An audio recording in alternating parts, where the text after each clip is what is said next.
What's up, champs? Welcome to another episode of the Keeping Karlsson Short Shifts Fantasy Hockey Podcast. I am your host, Ben Burnett. Joining me, as always, your other host, Louis Ezekiel. Louis, how are you doing this fine Tuesday evening? I'm doing really well. Looking forward to finishing up this long week. Got out of the layover, feeling rested and recharged. Lots to talk about today. Yeah, so you didn't partake in the Vegas ceremonies last week? You didn't go shoot a puck into some fountain in Las Vegas? No, we went to Great Wolf Lodge and went tubing and swimming all weekend. It was a lot of fun. Well, all right. I stayed in my apartment like a good, sad boy. Let's hop right into the fantasy talk because, of course, there are a million things to talk about because it's been so long since we last took the airwaves, and Brian and Elon did an amazing show looking back on draft performance in 2022, leaving us with a ton of headlines to talk about for this week. And of course, we have to start with a headline that dropped like 2 minutes ago out in Boston. Tuukka Rask appears to be finished in the NHL. What can you tell us about what's going on in Beantown? Yeah, so it seems like the Tuukka train has pulled into the station for good. He came out with a nice initial game when he made his return, but in the 4 games in action, Rask had a 4.28 goals against average along with an 844 save percentage. And now we have Fluto Shinzawa reporting that the Tuukka Rask comeback has come to a premature end, and he is likely to call it a career in the coming days, a great career out in Boston, certainly. Maybe one of the more underrated goalies.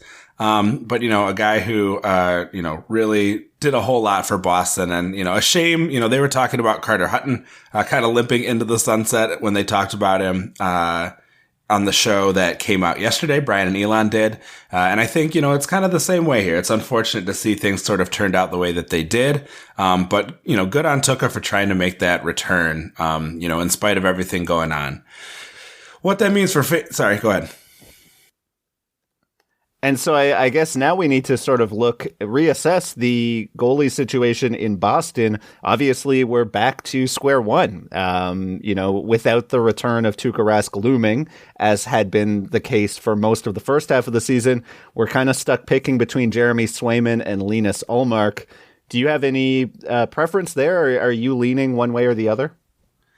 Well, yesterday we heard that Swayman would get the start here on Tuesday and that Rask was going to be out for the week. And obviously that turned out to be much longer.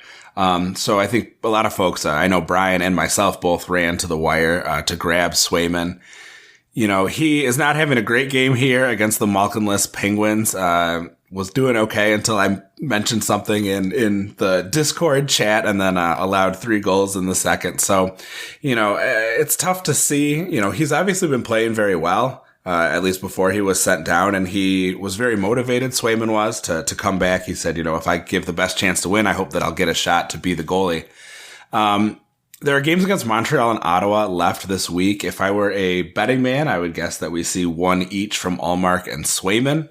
But if this performance turns out to be particularly poor, maybe Ullmark gets them both. I guess if I were picking, and I think I'm biased somewhat because I have them on my roster, but if I were picking between the two, I do kind of like, Swayman just because of the body of work he was able to put together, for the season.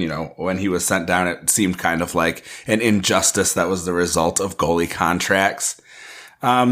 But, he has to maintain that level of play. What's interesting, too, is that with the East sort of figured out in terms of which teams are going to make the playoffs and not, there's not going to be as much motivation necessarily to run a hot hand. Sort of depends on if the coaches feel like jockeying for position to avoid a particular matchup. But, the West is all topsy-turvy. The East is more or less settled at this point.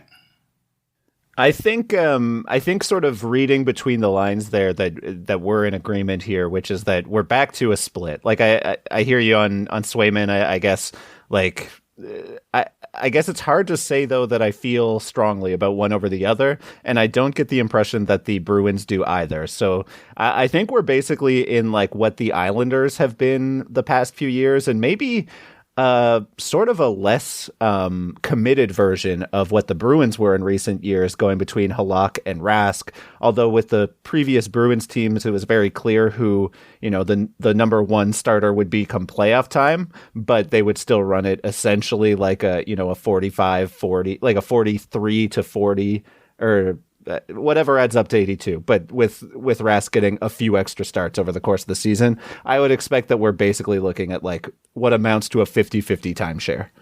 Yeah, and I think in general, if you can get one of those starts, you're going to be in good shape, but you may also find yourself frustrated that your guy's not getting a start when you kind of need it to be. So if you're willing to live with that, these might be, Swayman might be a guy who's worth holding on to. He's only rostered in 33% of leagues right now, but you have to imagine by the time this podcast comes out, that number is going to be increased significantly. Heading over to Toronto next, where Austin Matthews managers were left a bit scared, I would say, on Monday evening when Austin Matthews left the game a little bit before the end of the third in the Leafs' eventual 4-3 overtime comeback win over Carolina. Matthews took a Brett Pesce knee to the head. It looked accidental, of course, not trying to suggest any malintent. Fortunately, though, Sheldon Keefe said today that Matthews showed up at Leafs practice, was feeling pretty good. It appears that, that he's no worse the wear. And hopefully if he does miss time, it's precautionary for, maybe a game or so. However, Lewis, I do have a feeling that you want to make a quick stop to talk about a Matthews line mate before we move on out of Toronto. Yeah, I couldn't wait for the hot streak section. We got to talk about probably the hottest skater in the NHL right now. Mitch Marner is on an 8-game goal streak. He's got 10 goals on 32 shots in that time. Why not 9 assists to go along with it as well?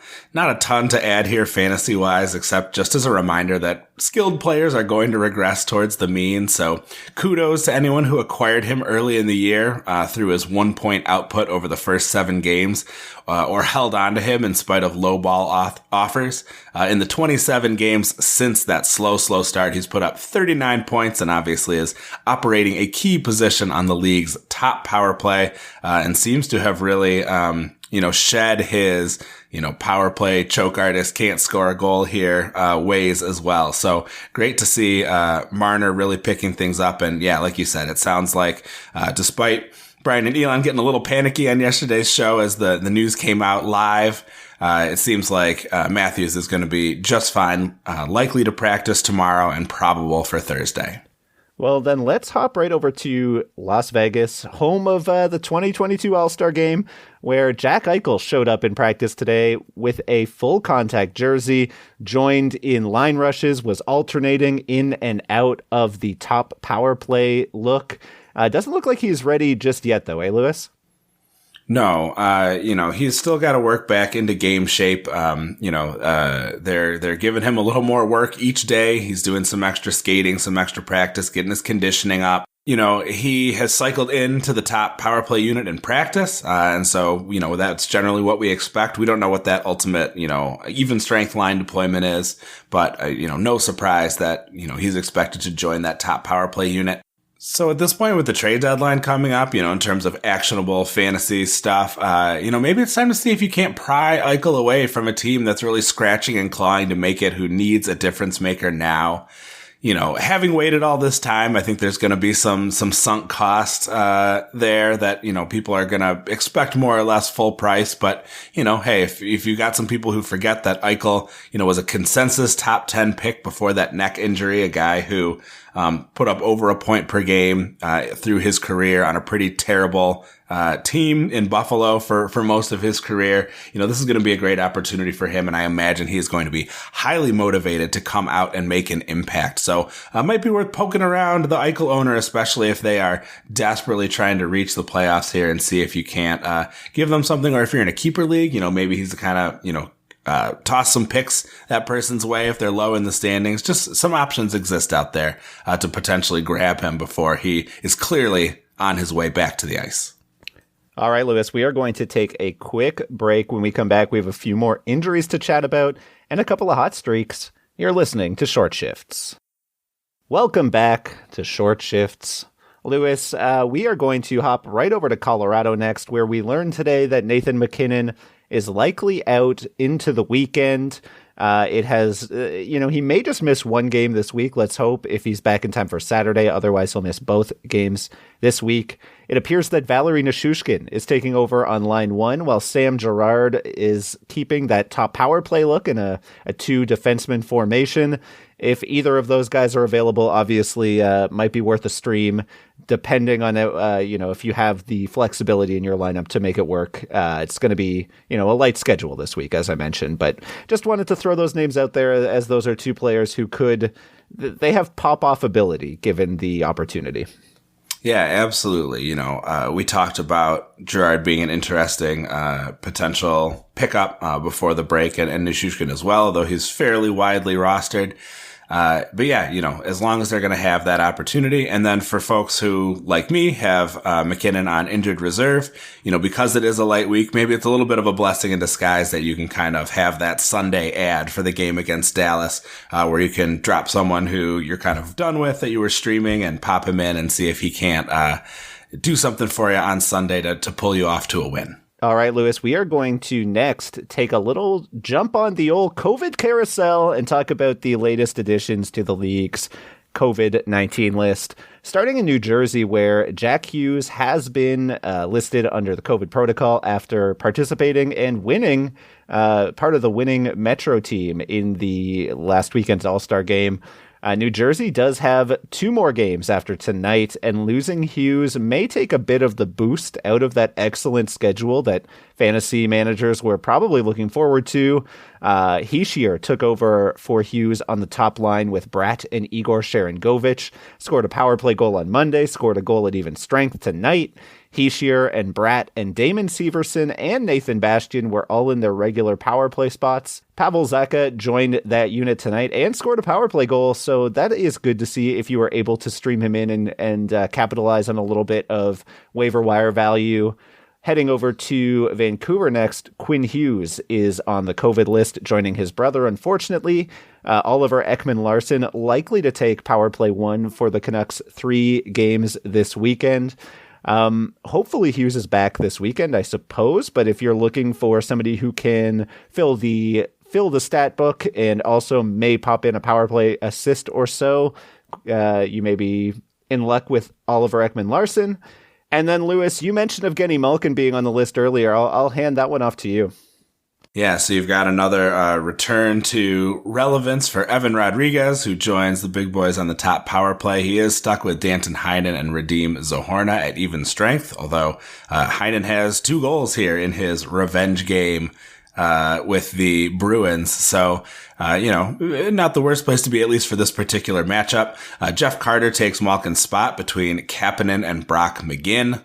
And no real update on where Malkin is, but obviously, we'll try to keep you posted.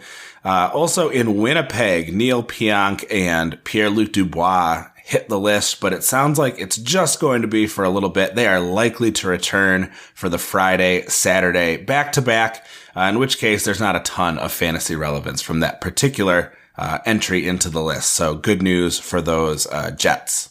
And our final injury tonight is in Washington. Vitek Vanacek continues to miss time. He is out once again Tuesday evening. And while many folks ran to the waiver wire and scooped up Ilya Samsonov, it looks like Phoenix Copley is the first in line to get the start. Unfortunately for Copley, he has taken 4 goals to the dome so far and got chased. Samsonov now in net in late into the third period. So it looks like I would expect that either Vitek comes back in the next game or Samsonov gets his chance to shine. So maybe if you're into the sunk cost fallacy, just hang on to Ilya. Lewis, why don't we hop into the hot streak section to finish off the show? And I'm going to hand the reins over to you once again. Yeah, here's a name that I did not necessarily expect to be talking about during a hot streak section, but ever since the page turned on the new year, ever since the second day of the new year, this has been one of the hottest goalies in the league, and that is Matt Murray. After giving up 6 goals to Toronto on New Year's Day, Murray has posted a .944 save percentage over the last 7 games, including 5 quality starts, and he was just 1 save away from a 6th quality start in that section. Given his previous performance, Murray is probably playing over his head, as are the Senators generally. They were outplayed in that most recent game at 5v5, and Money Puck's deserve to win-o-meter gave the game to New Jersey in 670 of 1,000 simulations, despite Ottawa pulling out a 4-1 victory. In some ways, this just shows how important Murray has been for the Senators lately. It also is revealing about how brutal some of New Jersey's goaltending has been. Of course, here on Tuesday night, the cure for what ails you, as always, is playing the Montreal Canadiens. You talked about Zacha, kind of finding his groove. He added another assist. Gillies has only allowed one goal against Montreal in a 7-1 blowout there. So trying to give props to New Jersey where I can, since I seem to always be talking down about them. Back to Murray, though. How much do we trust this turnaround? He's averaged above 1 goal saved above average per game since that New Year's Day blowout, after reaching 1 goal saved above average in a game only once, going back to the start of the season. How do you feel about this? Do you think that Murray has turned over a new leaf? Are the Sens suddenly a better team despite all these injuries that they've encountered? Or is this a mirage? I mean, I think it's probably like a bit better than we can expect the Sens to be rest of the season, but I also don't think I'm going to look a gift horse in the mouth, especially if I was brave enough to stream Matt Murray in and hold him through the injury, and here he is putting up numbers for me. Am I going to add him off waiver wires? I think I would in leagues where I'm looking for a goaltender. I'm not ready to, give up value for him in a trade or anything like that. That seems very premature, and I am kind of waiting for the wheels to fall off. But for no cost to grab a goaltender who has been very good, I mean, if you look at the Sens score tonight, once again they're doing pretty well against Carolina with Anton Forsberg at 36 of 38 with 5 minutes to play. So yeah, team's looking good. Obviously they're getting outscored quite a bit, so probably it's on some hot goaltending streaks. But while that continues, I'm gonna ride it. That's how it goes. All right. Well, if I can pull a classic Brian and Elon, we've talked about 2 key goalies here today. Between Swayman and Murray, who do you trust more? Who would you prefer to have? I mean, if you're asking about like rate stats rest of season, I would expect Swayman. Like if I'm able to pick and choose and add one off the waiver wire as needed, but I would bet on Matt Murray having more starts, and if volume is key, like in points leagues, like the Cupful, the Keeping Karlsson Ultimate Patron Fantasy League, I'd much rather have Matt Murray right now. Very nice. No preparation on there. He's quick on his toes. Let's talk about one more hot streak here, just very briefly. Patrick Laine, who helped to deliver that spanking to Phoenix Copley.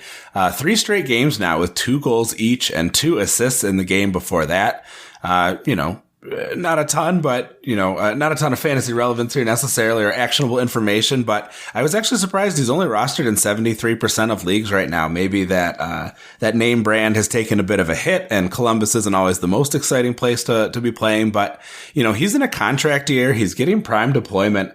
I think it is definitely possible that we see the best version of Laine moving forward for the rest of the season. So if you are in one of those 27% of leagues, minus maybe 10% that are just dead leagues that are no longer running, you might run out there and take a look at Laine, because he is going to be put in a great position to succeed, and he's really going to have that motivation to succeed as well.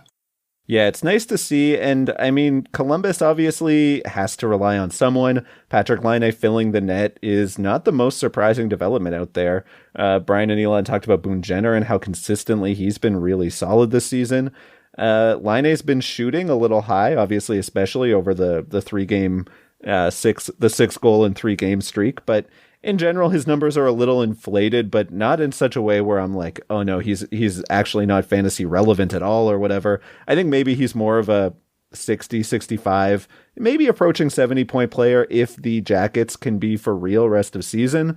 But you could see a team like that struggling at some point, which makes me expect a little bit on the lower side, shying away from giving him that 70-point projection myself.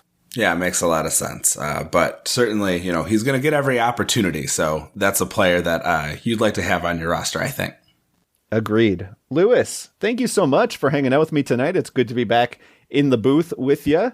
For myself, Ben Burnett signing off, and I look forward to seeing you later. Thanks, everyone, for listening. Yeah, thanks everybody for joining us. We really appreciate it. Please give us a follow at Short Shifts KK. Brian and Elon can be found at Keeping Carlson, and you can find Dave Benton of the Stream Scheme at NHL Stream Scheme. Definitely recommend you follow the Game Day suite of accounts at Game Day Lines, at Game Day Goalies, and at Game Day News. And please visit the great sites where we research our episodes at Yahoo, Frozen Tools, and Natural Stat Trick. Our intro and outro music was created by Pat Roach, and until we see you next time, play smart and keep your shifts short.